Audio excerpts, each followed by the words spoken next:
বন্ধুরা আসসালামু আলাইকুম। আমি মুন্তাসির আলম বর্ণ। আমি আজকে তোমাদের মাঝে কোনো ক্লাস না, আমি শুধু উপদেশ দিতে আসছি।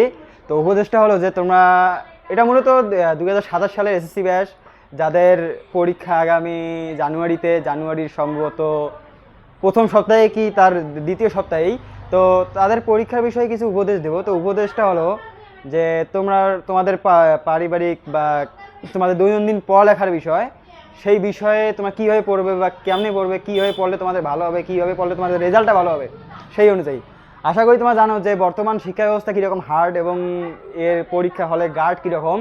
তাই তোমরা যদি ভালো করে পড়ালেখাটা কন্টিনিউ করো তাহলে তোমাদের রেজাল্টটা আশা করি ভালো হবে।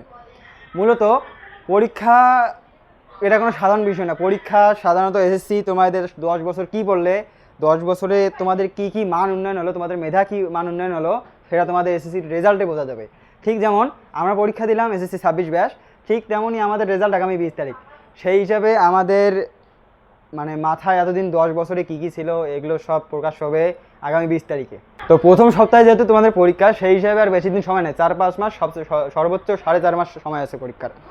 তো সেই হিসাবে আমার একটাই অ্যাডভাইস উপদেশ হবে যে তোমরা আগে যত ঘুরছিলা, তোমার ঘুরছিলা স্বাভাবিক, আগে যত ঘুরছিলা সব বাদ, এখন শুধু পড়ালেখায় কন্টিনিউ করো। তোমাদের স্যার কী বলে, তোমাদের পরীক্ষা কী বলে, এখন তোমাদের অর্ধবার্ষিক পরীক্ষা চলতেছে, কিছুদিন পর তোমাদের টেস্ট পরীক্ষা, তারপর টেস্ট পরীক্ষা 3 মাস কি 2.5 মাস পর তোমাদের এসএসসি পরীক্ষা। তো এখন উপদেশটা হলো যে তোমরা যখন টেস্ট পরীক্ষা দিবে, আমাদের এই অনুলিমন পাঠশালা দেখে টেস্ট পরীক্ষার আগে এবং টেস্ট পরীক্ষার পর্যন্ত টেস্ট পরীক্ষার যত শত সাবজেক্ট আছে সব কিছু এখানে ছাড়া হবে। তো যদি কোনো সমস্যা হয় বা রুটিন বিষয়, আমাদের এই অনুলিমন পাঠশালার আরেকজন সদস্য সে আগামী ক্লাসে তোমাদের রুটিন বিষয়, যে ডেইলি রুটিন কত ঘন্টা পড়তে হবে এবং কত ঘন্টা রেস্ট, কখন উঠতে হবে, সেটা আমি সেই বিষয়ে কিছু কথা বলবো, কিন্তু প্রপার রুটিনটা সে দেবে। আমি রুটিনটা হচ্ছে যে একজন নিয়মিত ভালো স্টুডেন্টের ঘুম থেকে ওঠা উচিত 5টার সময়, কারণ 5টা হোক কিংবা তার আগে, কারণ ফজরের আজান যখন দিবে, ফজরের যখন আজানটা দেয় তখন উঠে তোমাদের সকালে যে বাতাসটা, তখনকার বাতাসটাকে নিয়ে নামাজ পড়ে তোমাদের পড়ায় বসা উচিত। কারণ ওই সময়ের যে বাতাস, ঠান্ডা বাতাস, যে বাতাসটা সেটা তোমাদের মাইন্ডকে ফ্রেশ করে, তখন তোমাদের পড়ালেখা আরও ভালো হবে, তখন মেধাশক্তি আরও বিকশিত হয়। তাই বলি যে তোমার 4টার সময় উঠবে আর 11টার সময় ঘুমাবে। অত রাত পর্যন্ত জেগে কোনো পড়ালেখা করে লাভ নেই। যে 2টা পর্যন্ত পড়ে 1টা পর্যন্ত পড়ে, সেটা পড়া না, মানুষকে দেখানো পড়া। মূলত 11টা, সর্বোচ্চ 11:30 পর 1 গ্লাস পানি খেয়ে বা কিছু খেয়ে তুমি ঘুমিয়ে পড়বা, রাত 4টার দিকে আবার উঠবা। তো এইরকম ভোর 4টার দিকে উঠবা, এইরকম করে যদি তুমি কন্টিনিউ করে পড়তে থাকো, আর এর মাঝে হয়তো তোমাদের কিছু গ্যাপ আছে, এগুলো সব আমরা রুটিন করেছি। যে রুটিনে তোমাদের প্রাইভেট কোন সময় হবে, তারপর তোমাদের খাওয়া দাওয়া, বিশ্রাম, নামাজ, তারপর হিন্দু যারা আছো তাদের ইবাদত। তো 4টার সময় উঠে যাদের যা কাজ সব কিছু সেরে পড়ায় বসবে।